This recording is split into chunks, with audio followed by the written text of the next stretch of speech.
oxygen, and dexamethasone. In that regard, we welcome the European Council's statement of solidarity today, committing to contributing the European Union's share of funding to the ACT accelerator. And we must also remember that for more than a year now, many countries have successfully prevented or controlled transmission without vaccines and with proven public health measures.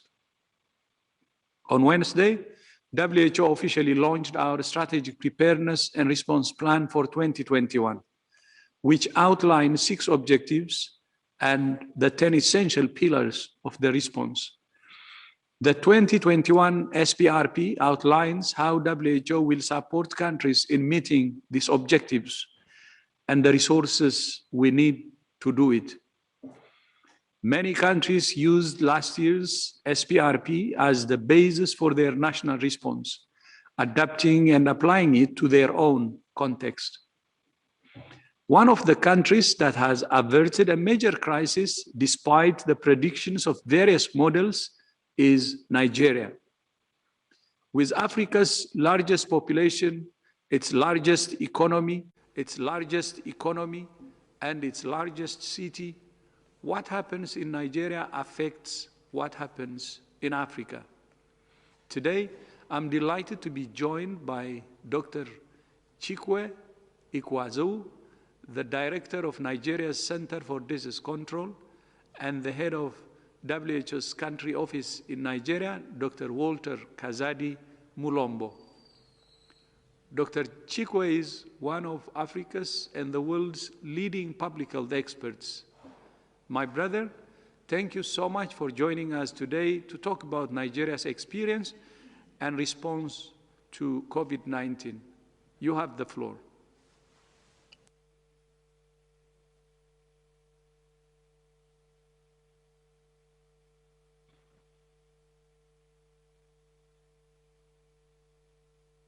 Sorry, I had to unmute. Thank you, my dear colleague and big brother, Dr. Tedros, and your team at WHO for inviting me to this important briefing.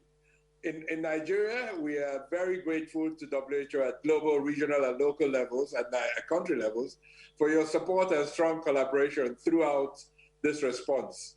Tomorrow, the 27th of February, actually marks 1 year, exactly 1 year, since Nigeria's first COVID-19 case was detected. And since then, we've had 150,000 cases with about 1,800 deaths.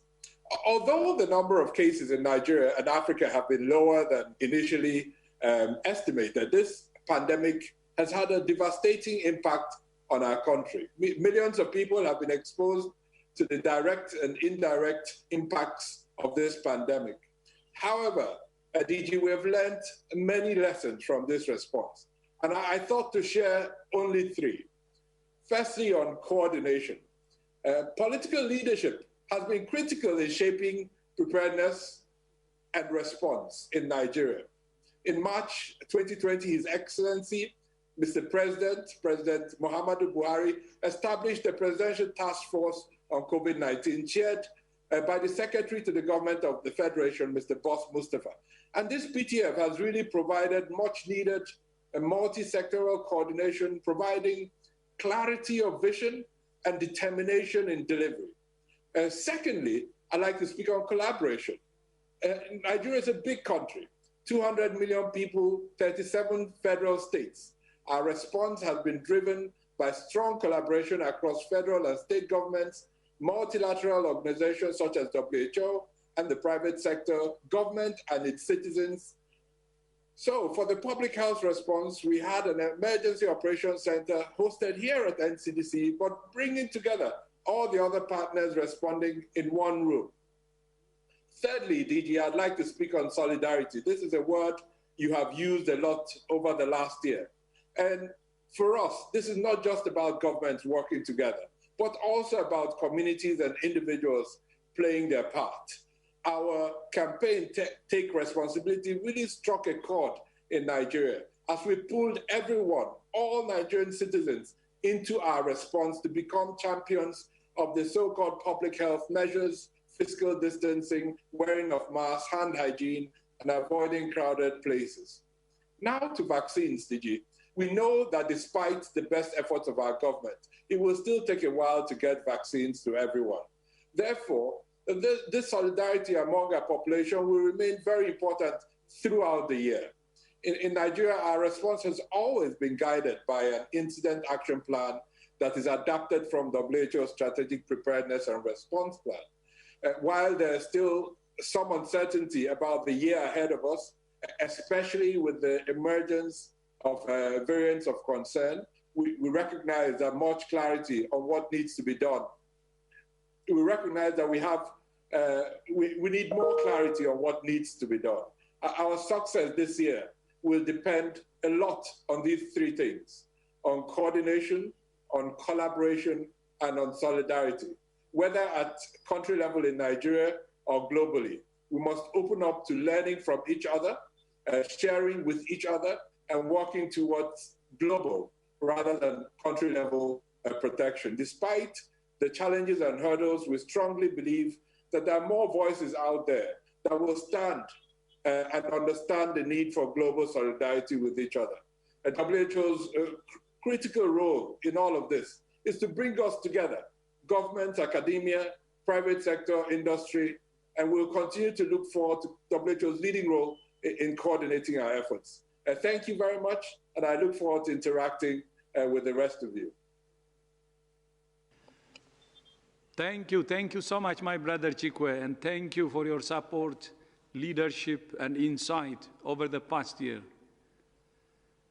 At these press conferences, every week, the world's media see staff from WHO headquarters, and our 6 regional offices also hold their own briefings. What you don't see often enough are our colleagues in WHO's 150 country offices who are supporting countries every day to prepare for and prevent and respond to COVID-19. WHO does not just parachute into countries when there is an emergency. Our staff are there every day of every year, working with the government and communities to address the full range of health threats they face. So today, I'm very pleased to welcome Dr. Walter Kazadi Mulombo, the WHO representative in Nigeria. Walter, thank you for joining us, and over to you. Thank you very much, DG, for this opportunity to share our contribution to COVID-19 response in Nigeria. As you know, since the onset of COVID-19 pandemic and its first reported case 1 year ago, like Dr. Chikwe mentioned, WHO country office has engaged national authority through the Federal Minister of Health, the Presidential Task Force, and working hand in hand with NCDC to develop the tool that will be used later on to galvanize the whole community, donors, partners, the entire government, the private sector, and others around a common goal, a common objective to prevent the spread, suppress transmission, and prevent socio-economic disruption. So WHO in Nigeria worked alongside the Nigerian CDC.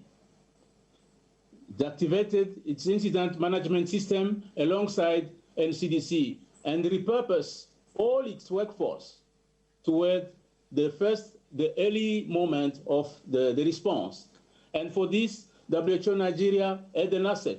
We have a huge presence, field presence, with all our staff who have been working on polio and responding to other health emergencies. So we use all our resources to support NCDC and the government of Nigeria. Also, an important dimension to the response is partnerships. So we leverage upon the UN country team under the leadership of the UN resident coordinator to galvanize all effort within UNCT and to mobilize resources to support the multisectorial response plan that was put forward by the government. As the UN, we were able to mobilize over $73 million that were used to fly into Nigeria, supplies, equipment, reagents, which were used to save lives. and try to control the epidemic from the beginning. As you know, Nigeria has gone through two waves. There was the first wave, which was brought under control around after August, and then we had the second wave that started toward early December, and which is currently being brought under control.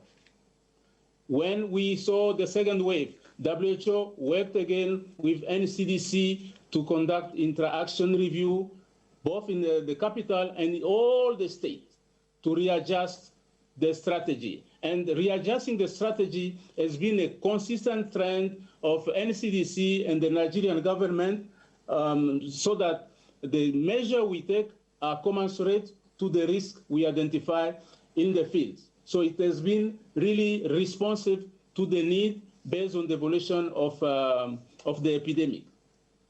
WHO more recently supported the country to develop its vaccine deployment and vaccination plan for COVID-19. It has been used to secure through the COVAX facility close to 14 million doses of AstraZeneca vaccine, and 4 million of which are expected later next week.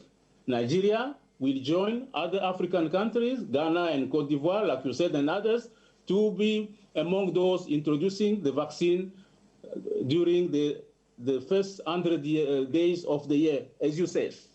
So the launching of the new strategic preparedness and response plan by WHO is an opportunity for us to further work with the NCDC and the government to refine again the strategy based on evidence and our science. I would like to recognize the great contribution and the expertise of Dr. Chikwe and his team and the whole of government for an unprecedented commitment, which make the WHO work, or the UN as a whole work, even more interesting and a good learning case for other settings. Thank you, and over to you, DG. Thank you so much, Walter, and I send my greetings to all our colleagues in the Nigeria country office, and you have my deep thanks and respect. I'm very proud of you all and proud to be WHO. Fadila, back to you.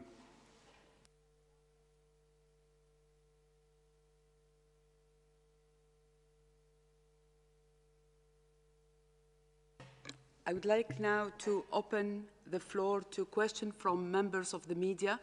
I remind you that you need to raise your hand using the raise your hand function in order to get in the queue to ask your question, and don't forget, please, to unmute yourself. I would like also to encourage journalists to take the opportunity of the presence of our two special guests to address a question to them. They will stay with us for the entirety of this press conference. I would like now to invite first journalist Christophe Vogt, who is the Chief Bureau AFP Geneva, to ask the first question. Christophe, you have the floor. Good evening. Can you hear me?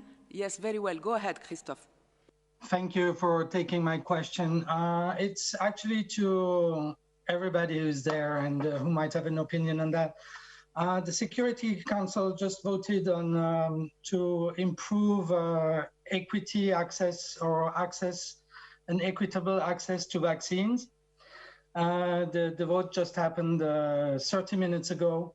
But at the same time, the European Union said a few days back that they want to vaccinate 70% of their population by the summer. And so I was just wondering, are both possible? Is it possible to have equitable access to vaccines, but at the same time going so much higher than the maybe 20% that are needed to protect the most vulnerable populations?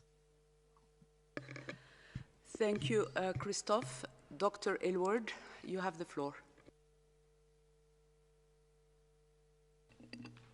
Thank you, Fadela and Christophe. Thank you for the question. The resolution that was just passed is important indeed, because what it does is it recognizes the populations in very special circumstances that may not be reached by vaccines through the mechanisms that have been put in place to ensure equitable access around the world, especially targeting, as we've talked about previously, first healthcare workers and then older populations, and then people who are, have comorbidities and other conditions, as we've spoken about. And of course, these people can be found anywhere in any country, whether in the wealthy countries or the lower income countries, but also places affected by conflict and other circumstances which make it very difficult to reach them. So this is an important resolution because it recognizes the need. It's a key piece of the equitable access framework. And of course, for equitable access, WHO, COVAX, all of our partners whom we work with still promote, of course, that all populations need to roll this vaccine out and out together. We need to get to the healthcare workers around the world together, then we need to get to the older populations, as we've said, and beyond. So if we have enough vaccine to do that, no, we don't right now in the world. And so we are still calling very much for the equitable distribution of what continues to be a very scarce resource so that we can reach all of those populations in that right order. There is certainly enough vaccine in the world right now to be able to reach those highest risk populations in all countries, in all areas, and the challenge remains for all of us working together to make sure it is distributed equitably, as you highlight. Thank you. I would like now to invite Simon Ateba, Africa News Today, to ask the next question. Simon, you have the floor. Thank you for taking my question. This is Simon Ateba for Today News Africa in Washington, D.C. My question is to Dr. Chikwe Ihekweazu, the Director General of the Nigeria Center for Disease Control. Director General, as you said, Nigeria has recorded more than 154,000 cases of COVID-19 and over 1,800 deaths, the highest death toll in West Africa, but still very small when compared to the rest of the world. Still, most people who contracted the virus in Nigeria have recovered. Can you explain why the recovery rate has been so high in Nigeria? And how many people will Nigeria vaccinate since it's a big country of 200 million plus people? And what's the vaccine acceptance like in Nigeria? Thank you. Dr. Chikwe, you have the floor. So thank you very much. I missed the very last part, but I'll start from the beginning. When we started this response, of course, the whole world expected the continent of Africa and Nigeria with our population realities, our socioeconomic realities to basically fall apart. So I think one of the reasons has to be that we did actually mount a very strong response in the beginning. Took some very hard decisions in our country to lock down the economy fairly early, shut down international travel, and stop all domestic travel. So these were very hard decisions for our government to make. They made those decisions in the best interest of our people and enabled us the time to build the response. But even from the beginning, we were very clear, and our leadership was very clear, that shutting down the economy is not really an ideal outbreak response. And that was done because we needed to prepare the public health workforce to really be able to respond more effectively. And then what really happened was that there was a real mobilization of people across the country to take responsibility for the future of our country. And so, the public health measures that we speak about were really, for a long time, adhered to before some, people got tired later in the year.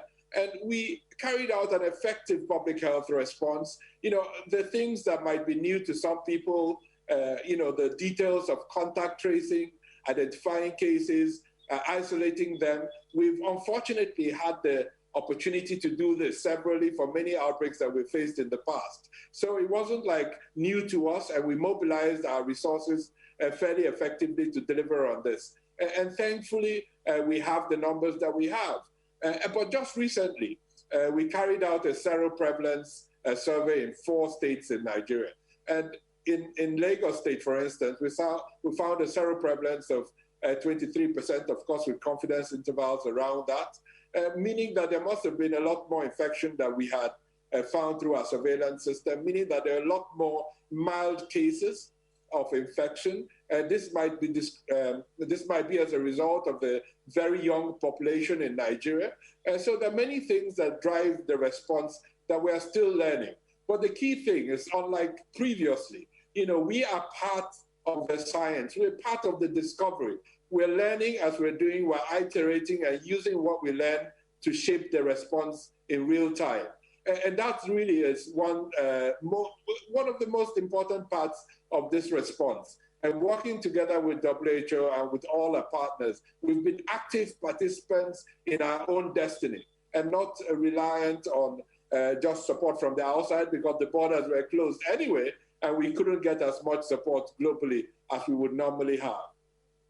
On the second questions, on the number of people we intend to vaccinate, like every country in the world, we want to vaccinate as many people as possible. That's a legitimate desire by any country, and that's the same here. But we also recognize the need for equity in distribution of access. And that's why we have aligned very strongly with the African Union and Africa CDC's approach, because even within the continent, there are also differences in countries' abilities to support their citizens. But Nigeria has been very firm in saying that we will not look for bilateral deals. We will work in a multilateral way with WHO, with COVAX, with the African Union, to make sure that as we get vaccines into Nigeria, the same happens in Benin, in Togo, in Ghana, in Cote d'Ivoire, in Senegal, in Ethiopia, across the continent. So we're working very hard to get as many vaccines as we can get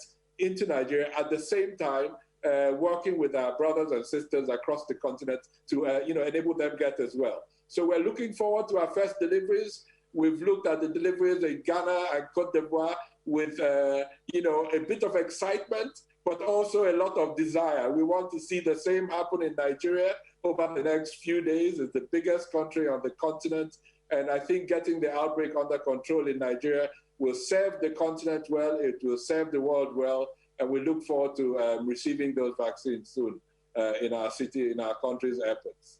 Over. Thank you, Dr. Chikwe. I would like now to invite Jamie Keaton, Associated Press in Geneva, to ask the next question. Jamie, you have the floor. Thank you, Fidela. Thank you so much. Nice to see you all. As you may know, Pope Francis is scheduled to make a 4-day visit to Iraq starting a week from today. There are expected to be masses outdoors and inside, both indoors and outdoors, and trips to various parts of the country are expected to draw large crowds. The Vatican delegation and accredited media are all vaccinated, but the Iraqis most at risk are not. And Iraq recently went into a modified lockdown with schools and mosques closed and a nighttime curfew due to a surge in cases, many of those linked to the variant that emerged in the UK. So my question, can you remind us of WHO's advice about mass gatherings, especially in countries facing severe outbreaks, and the epidemiological wisdom of such a high-profile visit that is likely to draw big crowds? And what would you advise the Vatican about ways to ensure that it will not inadvertently provoke a super spreader event? Thank you so much. Jamie, we're talking about Iraq, huh? Correct. Yes. So thanks for the question. So WHO has issued guidance on mass gatherings, whether these are gatherings that are planned or gatherings that are spontaneous, taking a risk-based approach.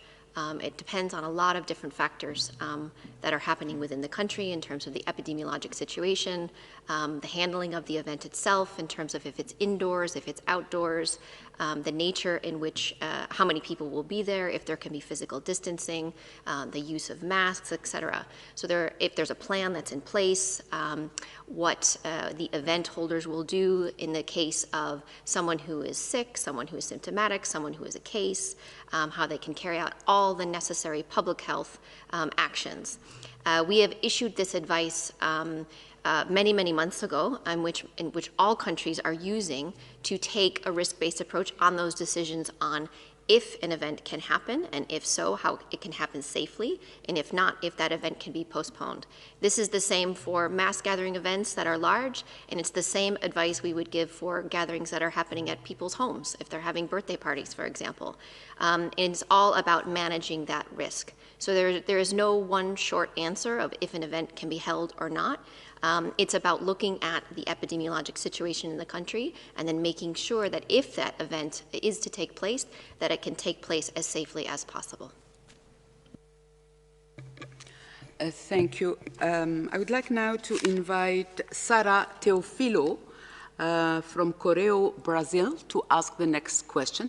Sara, you have the floor. Hi, thank you for taking my question. Brazil is having its worst moment during the pandemic with a high number of deaths and a lack of ICU beds in several states. The occupancy rate of ICU beds is above 90% in many of them. I wonder if we can blame the new variants for the collapsing health system and if increasing the number of ICU beds is enough to solve the problem. Thank you.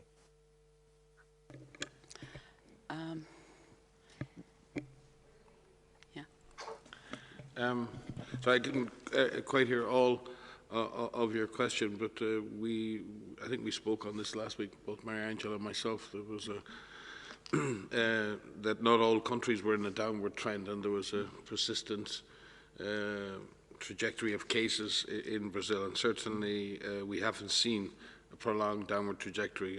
Maria Angela explained at that time that there were different trends happening in different parts of Brazil. It's a very, very large country and a complex situation. But there's no question that Brazil is not the only country facing this situation. There are many countries in which the downward trend is not happening. There are many countries, thankfully, where that is happening. And there are many countries in which that downward trend is not being achieved. The contribution of variance to that situation is not fully understood in this particular case. What we do know in countries that are applying persistent and consistent measures in terms of public health and social measures and individual behaviour, that is affecting the trajectory of all variants. And even though some variants have shown a propensity for higher levels of transmission, what is clear is that the control measures that have been designed are effective in driving that down. We've seen in the past that just ramping up health systems capacity is not enough. Your health system will be overrun if the force of infection, if the trajectory of cases is rising, and your health system cannot cope today. It will certainly not cope tomorrow if that pressure continues in the system. So yes, it is always good to shore up health capacity. It's always good to be able to open more beds and to move health workers from areas under less pressure to support staff in other areas. All of that is good, but that in itself is not enough. You have to get to grips with the transmission as it's occurring at the community level. And many parts of Brazil have suffered intense community transmission over a very prolonged period of time. It's been very tough for Brazilians and for Brazil in general. And it is very difficult in a populous country where people are very often living in multi-generational, multi-family homes, many living in peri-urban areas where poverty and lack of access is a major issue. So it is easy to sit here and talk about what should be done. It's very difficult in reality to achieve that in some of the settings that the Brazilian authorities face and the communities themselves face. But there is no other way. The only way out of this is to do that work. You heard Chikwe, and congratulations, Chikwe, you have a tremendous admiration. Nigeria is a very similar setup, a large country with large urban centres, and they really had to come to grips with some very, very difficult decisions and to remain cohesive and persistent in the application of those measures, while taking into account and recognising the economic and social toll of that, and finding the balance between those measures to keep the rates of transmission at a low enough level to prevent the health system becoming overwhelmed. So many countries have faced that reality. Unfortunately, and it is a tragedy for Brazil, that Brazil is now facing that again, and it is tough This is the fourth time round for Brazil, I think, Mariangela, at least.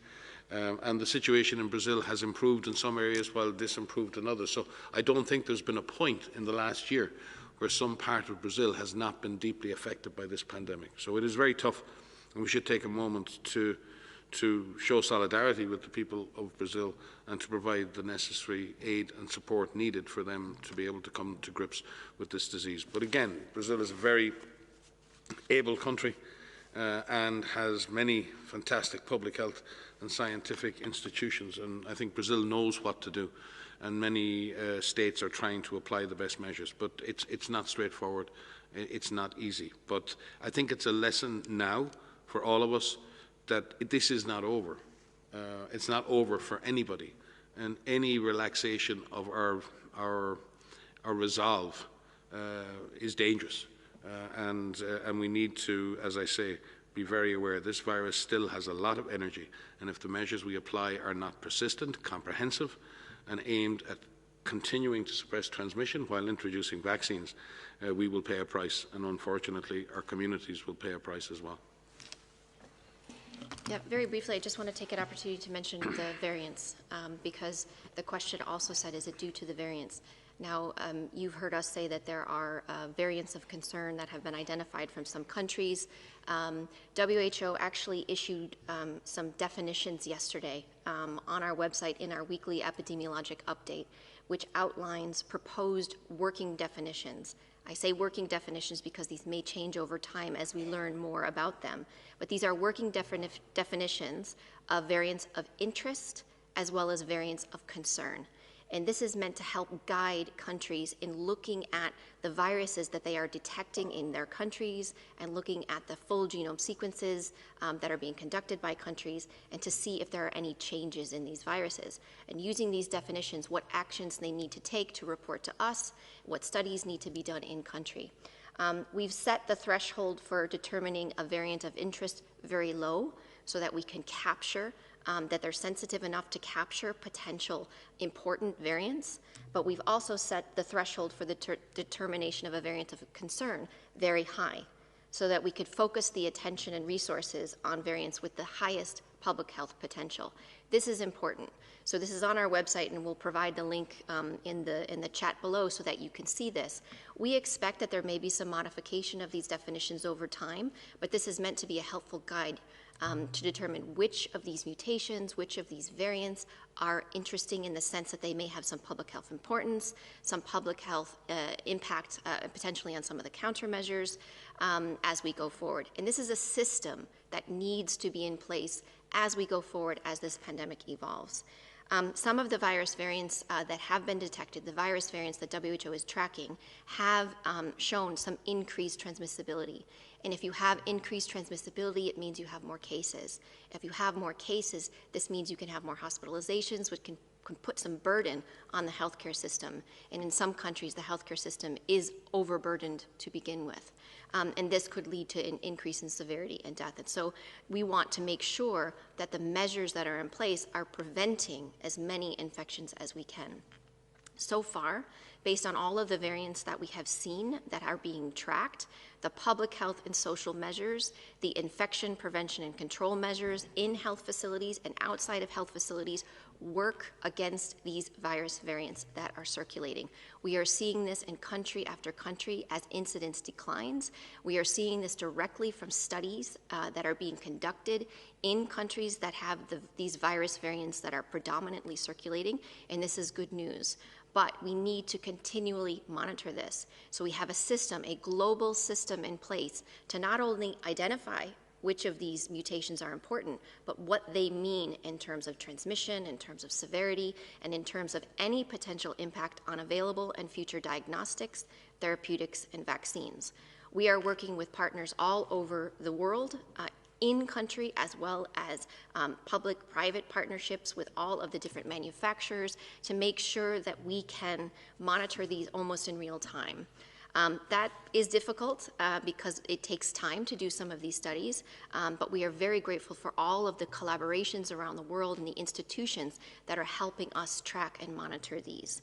So do look on our website related to these definitions, and we will be providing weekly updates in our SITREPs that we release every week on our WHO website, summarizing what is being tracked globally. Thank you. I would like now to invite Jeremy Lange from Radio France Internationale, RFI, to ask the next question. Jeremy, you have the floor. Thank you, Fadila. I'd like to go back to what you said at the beginning and what you're tirelessly saying on every press conference, the fact that you're asking countries not to go directly to the manufacturers to get more supplies and bypass COVAX.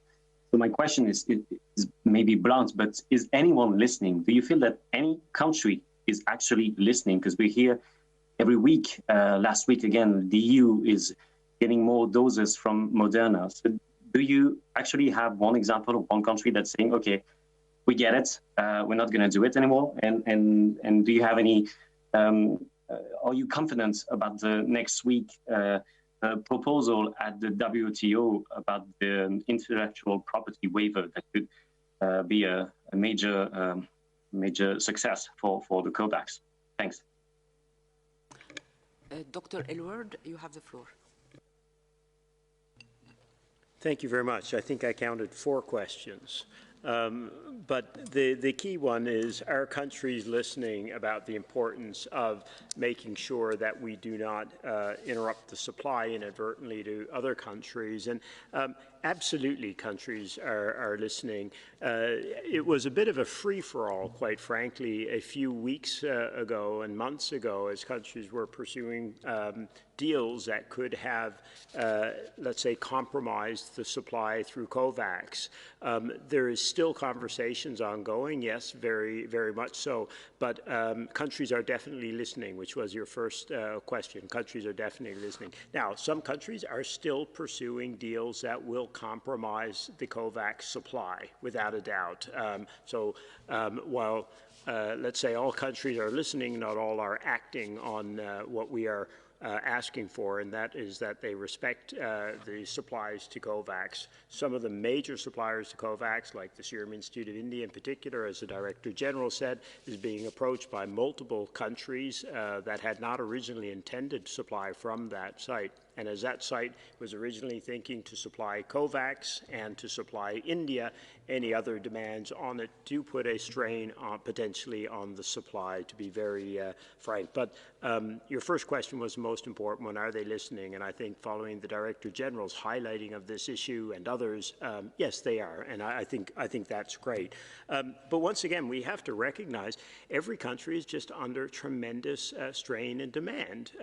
It's tough. Politicians, as Mike has said, and the Director General repeatedly, are under incredible expectation of their population to deliver vaccines as rapidly as possible. And what we have to remember is that's not politicians in just some countries, it's everywhere. And what we need to ensure is that the health workers and then the older people in populations, and then of course those with other risk factors, receive vaccine as rapidly as possible. So people are listening.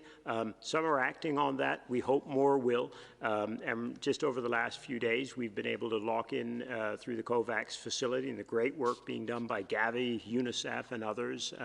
Through all that partnership, been able to lock in the volumes that we're going to need over the coming weeks. But there's never enough supply, quite frankly. We need more countries acting in support of COVAX as we go forward. The last point you raised about what will happen at the WTO next week, I don't think anybody is confident about what the outcome will be, so I think next week we'll all hear.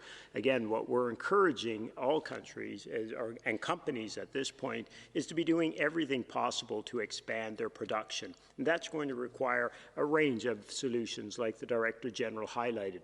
The most successful way and rapid way we believe to expand production is through technology transfer, sharing the know-how, through voluntary licensing is needed with other manufacturers that can fill and finish product, that can produce product, and that is usually the most successful way to do it. It's when that fails and we're in an emergency like this and we can't expand production that people want to look to other measures. Dr. Simao, you have the floor. Sorry, a very quick compliment on the TRIPS waiver. We heard earlier today a question about the Security Council, and WHO very much welcomes that the discussion around the provision and the making equitable access a reality is happening in different bodies at the UN. So we very much welcome the discussion on the TRIPS waiver at the WTO TRIPS Council. And that said, just complementing, because we are, of course, this intellectual property is always a very sensitive topic in anything that's related to access to medicines and to vaccines and other health products. And we are living through a situation where there's an extreme concern by countries and also countries looking for alternatives to increase production capacity.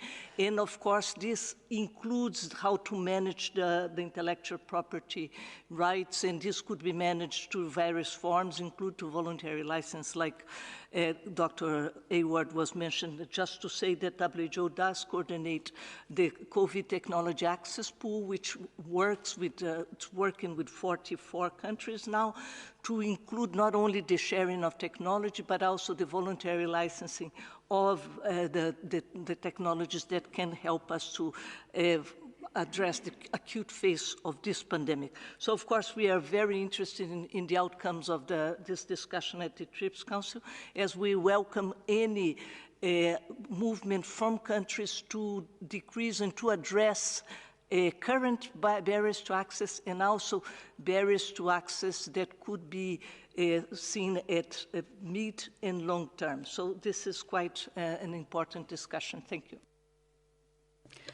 Thank you, Dr. Simao. Dr. Ryan? Just a very short point. I think we need to continue to close the gap between the rhetoric and the reality, and I believe there's a healthy debate going on in many countries, and that's great. But there are some countries where there isn't even a debate. And I'm afraid, like the old adage says, that you can't have your cake and eat it too. I think some countries think that they can. Thank you. I would like now to invite a journalist from BBC Africa. I hope I pronounce well your name, Charles Mbolu. Charles, you have the floor. Hi, thank you. That was a good effort. You tried. Thank you. So my question is to Dr. Chikwe. I just wanted to know, you mentioned that the vaccines are expected in a few days. I want to know, because there's been questions about storage of these vaccines and the general handling of the vaccines. So how confident are you that there is enough facility on the ground, or if there is enough facility on the ground to handle the storage, about the storage of these vaccines? And also, what's the plan in terms of the order of vaccinations? We are seeing in local media that politicians may be giving vaccines ahead of all the perhaps health workers. So just help to clarify that. Thank you. Dr. Chikwe, you have the floor. Yeah, so thank you very much. The whole country really is looking forward to the vaccines, that's for sure. But having said that, you know, we've had many challenges in Nigeria, but some of those challenges have also brought opportunity. So last year, we finally eliminated white poliovirus in Nigeria and therefore on the African continent. It meant that over the last few years, I don't know any country that has done more vaccination campaigns than Nigeria. The people involved in doing micro-planning, delivering of the vaccines, planning logistics, they do this in their sleep. We have an agency responsible for this, the National Primary Healthcare Development Agency. They have a well-fueled system delivering to the states, then the states to the facilities, and all of these have been in preparatory mode for the last few weeks, working very hard to cross the T's and dot the I's. So we were very anxious when it looked like we would get the Pfizer vaccines in the beginning because of obvious challenges around storage outside of our major cities. But once it became clear that the first set of vaccines would be the AstraZeneca Oxford vaccine, we became fairly confident that with the infrastructure we have, with the human resources that we have, and with the delivery, Nigeria, we deliver at critical time. So we are confident that we will be able to do this. On your second question on prioritization, everyone, I think will be remiss to get this wrong. Every country, people are looking. We have a very open, vibrant media space. Government has actually been very transparent in the work that we've done. There's not been any, we've been very open in communicating to Nigerians and globally in terms of our challenges and opportunities. So we've been clear, we will prioritize our healthcare workers absolutely first. There will be some others prioritized for various reasons, but I think we must trust the leadership around this. We're making some very hard decisions. I think at the end of the day, the key thing is we all recognize that we can only impact on transmission and on reduce the burden in our hospitals if we target the right people initially at the right pace and at the right distribution. So everything will come into play, not only the priority population groups, but geography as well. We have a very uneven outbreak in Nigeria. Lagos State, for instance, has 40% of all the cases in Nigeria. So it wouldn't be a surprise if they are prioritized to a certain extent. But at the same time, we need to get some vaccines to every state in Nigeria. So it's a big country, complex country, but a lot of detailed planning is going on into ensuring that the vaccines get to the right people as quickly as possible so that we can get the outbreak under control in Nigeria. Thank you, Dr. Chikwe. Dr. Kazadi Mulambo, if you want to speak, you are welcome anytime.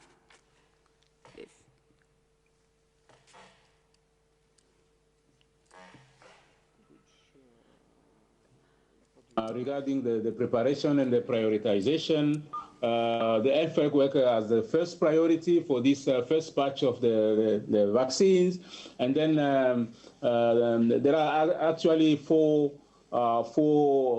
stages in this vaccination. So the health worker definitely their priority, and then we have people with underlying condition, which is the next priority. Then the elders and the other groups, including those living in IDP camp and the vulnerable population, and those working in difficult to reach area where we could use our experience for polio to reach out to reach area and to reach those that are currently living in inaccessible area due to some security concern, as we know. And the WHO, UNICEF, the World Bank, and other UN agencies, we've been working hand in hand with the government. We are part of the planning, we are monitoring, and we are ready to continue to support the country to roll out the vaccine in as equitable as possible way so that we could achieve the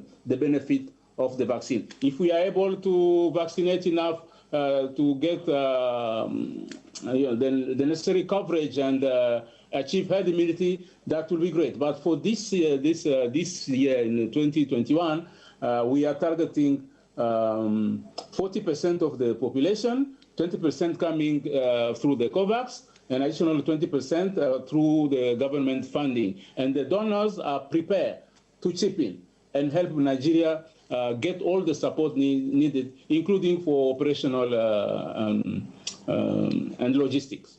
Over. Thank you so much. I would like now to invite John Zaracostas from France 24 English service to ask maybe the last question. John, you have the floor.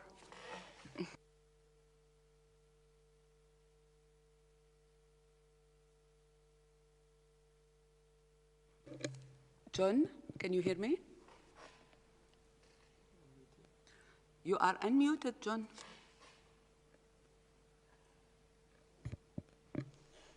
Fadela? Yes. Okay, good. My question is to Dr. Ryan and to Maria on the podium.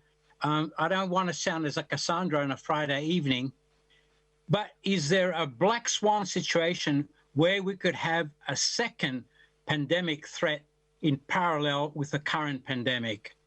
And my concerns were raised about the Russians notifying to the WHO the new cases of H5N8. Thank you, John. Hi, John. Nice to hear your voice. There are possibilities and there are possibilities. WHO, as you know, is an organization that is constantly looking at the potential pandemic threats from a large number of new known pathogens as well as new pathogens. This is why we have a health emergencies program. This is why we work on preparedness and response, why we have people all over the world who are setting up surveillance for known pathogens and viruses and the unknowns. And we work very closely with our partners at FAO and OIE to be tracking different viruses in animals that have the potential to spill over into human populations. What we do is we work in countries to make sure that we have good surveillance in place for rapid detection, for good early rapid response, and making sure that we have systems in place, laboratories in place, public health systems in place to be able to detect and respond and act. You have an excellent example today in Nigeria with our WHO representative, and Nigeria CDC showing that years of preparedness for infectious diseases are put to good use for the latest disease X, which happened to be COVID-19, SARS-CoV-2, the virus that causes COVID-19. So we are always looking at the possibilities that there could be additional threats against our planet, against the human race, and of course there may be.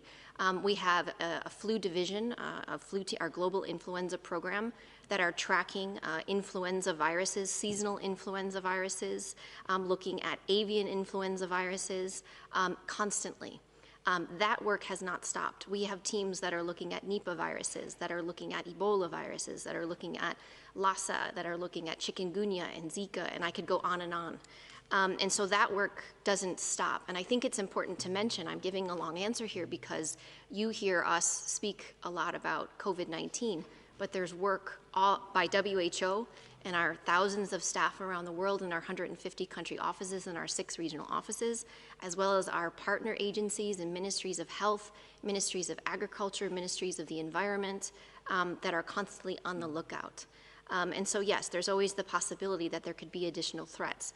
But what is important is that we have those systems in place and that we use the time right now in this traumatic experience that all of us are in for COVID-19 to make sure that we don't lose sight of what could happen in the future, and we're building back systems that are sustainable for any infectious threat that could come our way.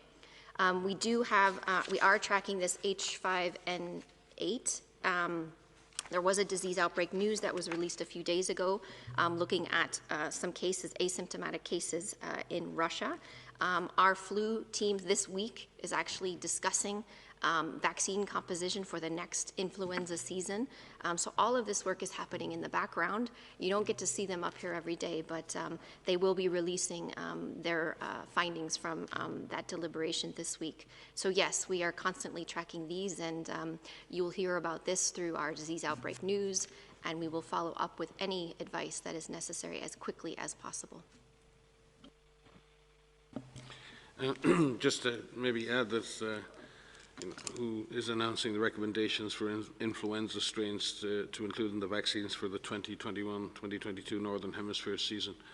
And again, expressing huge gratitude to the hundreds of labs in the network who constantly track the evolution of influenza viruses around the world, including the genetic sequencing and characterization of those viruses, both epidemiologically and clinically, which leads to the instructions to the manufacturers for the best components for vaccines every 6 months. That process is in place, and we're looking to create a very similar and linked system for SARS-CoV-2 as well.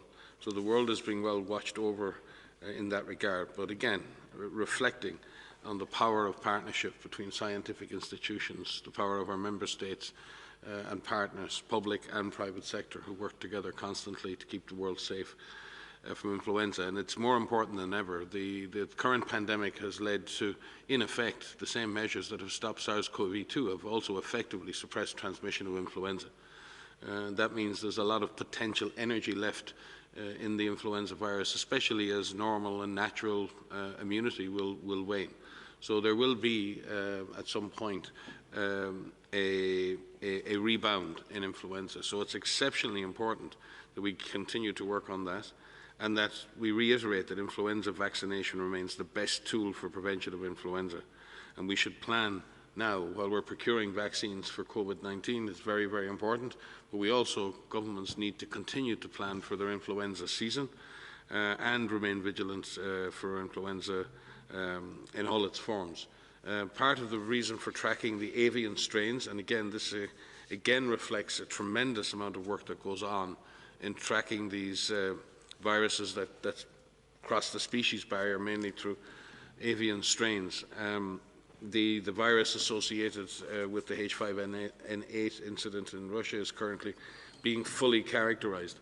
And part of that process with industry and with the WHO collaborating centers is to constantly produce candidate vaccines. We talk about vaccine production happening for SARS-CoV-2, it's very important.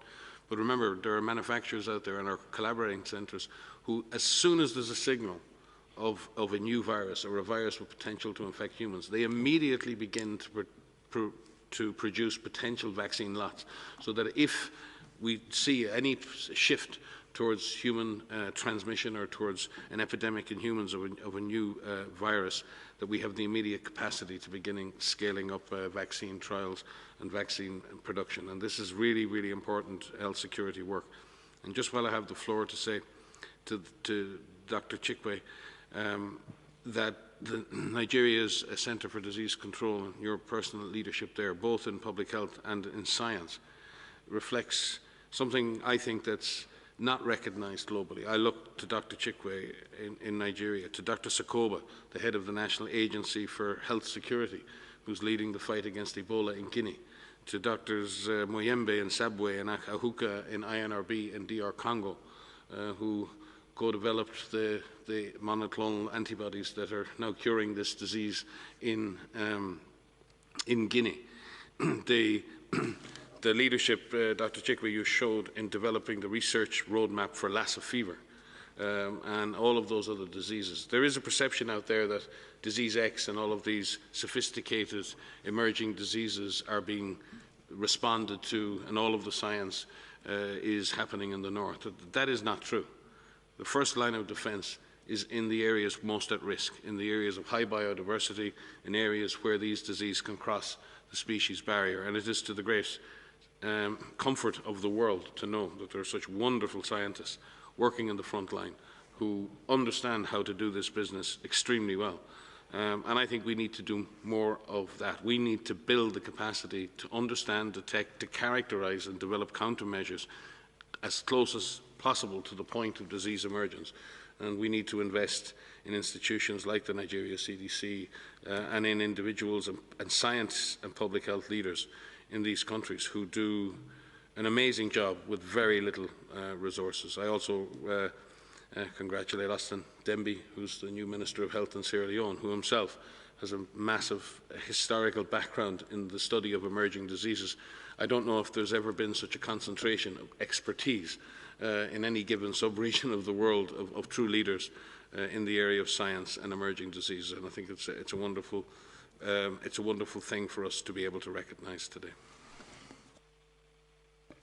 Thank you, Dr. Ryan. We have gone over 1 hour since we started this press conference. Before handing over to Dr. Tedros, I would like to invite our guests, if they have any final comment to make. Over to you, Dr. Chikwe or Dr. Kazadi Mulambo. You have the floor. Well, thank you very much. I'll start that. My brother Walter will close.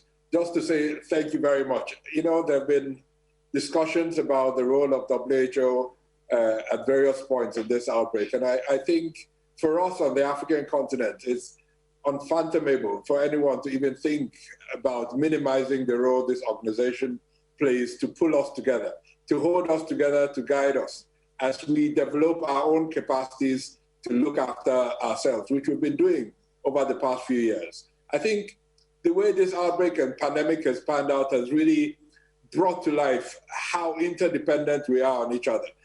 When we spoke about this in the field previously, it seemed like a hypothetical scenario, but this outbreak has really shown, whether you're in the north of the world or in the south, west, east, rich, poor, you know, we are all at risk, and it's in our own individual best interest to make sure that all of the world is protected against the threats that we face. So as we get to the point of rolling out immunization, vaccination campaigns in our countries and refocus on the tools that might take us to the end of this outbreak, it's important that we don't lose focus on the broader issues on how we collectively think about how to make our world a safer place for all of us. Walter. Thank you, Dr. Chikwe. Thank you again, DG, and thank you, my brother, Dr. Chikwe. To close this session, I would like to recognize really the type of relations I can see between WHO and the Nigerian CDC and even the government. The relationships are very strong. And WHO is really a trusted partner, particularly when it comes to ensuring that coordination is effective among several players. When I resumed in June last year, that's the main assignment I was given by the authorities to ensure that there is coordination among players. And we believe as WHO, so far, we play that role. We've managed to rally many stakeholders, private sector, the government, the community, around one purpose: to suppress transmission and to save lives. We've learned a lot so far through this pandemic response. And we think there is now an opportunity. It's time to re-engineer health security agenda in a way we implement it alongside universal health coverage as the other side of the same coin, like DG Tedros used to say it. Thank you so much for this opportunity to share our experience. Over. Thank you, Chikwe. Thank you, Walter. Thank you so much indeed. Maybe I would like to say a few things given the UN Security Council's vote earlier today. We can't beat COVID without vaccine equity. Our world will not recover fast enough without vaccine equity. This is clear. So sharing the vaccine which is being produced is actually the best way to bring lives and livelihoods back to normal. So it's in the interest of all countries to cooperate. There are, in terms of vaccines especially, what they call elephant in the room. Some of the things that we need to take, some of the measures we need to take. For instance, the sharing problem can be addressed effectively if production is increased. And to increase production, there are trade barriers or other barriers that has to be addressed. I think a good number of them have been listed before. Could be technology transfer, could be voluntary licensing, and temporary waiver of intellectual property. Especially when temporary waiver of intellectual property is raised, we see lack of cooperation and even serious resistance. To be honest, I can't understand this because this pandemic is unprecedented. The virus has taken the whole world hostage. This thing happens probably once in 100 years. And in the TRIPS agreement, there is a provision for a waiver of intellectual property. But there are people who even don't want to discuss this issue. If this provision cannot be applied now, then when? If we cannot apply provisions for a difficult time like now during unprecedented conditions, then when? I think this is serious. I'm glad the UN Security Council has voted in favor of vaccine equity. And at the same time, if we're going to take practical solutions, then waiver of intellectual property should be taken seriously. And the UN Security Council can do it if there is political will. Voting for vaccine equity is important, and we appreciate that, but the concrete steps should be taken and waive intellectual property to increase production, increase coverage of vaccine or immunization, and get rid of this virus as soon as possible. If we're going to suggest in concrete terms, I think this is one. Of course, we should not just focus on this. We should not just focus on this. There are also other practical steps that can be taken, and where the UN Security Council has a big influence and bring vaccine equity as soon as possible to defeat this pandemic. So the choice is in our hands. This is something that can be done. I repeat again, if it cannot be done now in unprecedented times, in times of crisis like this that happens in 100 years maybe, when is it going to be used? When? I hope we will make the right choices, and in addition to the voting, we take concrete action.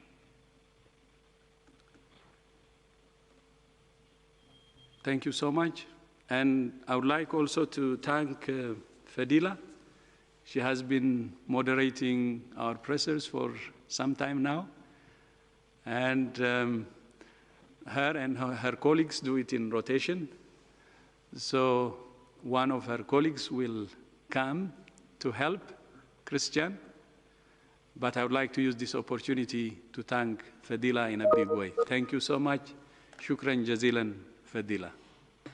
Thank you, Dr. Tedros. I would like to thank also our journalists who are following us very regularly.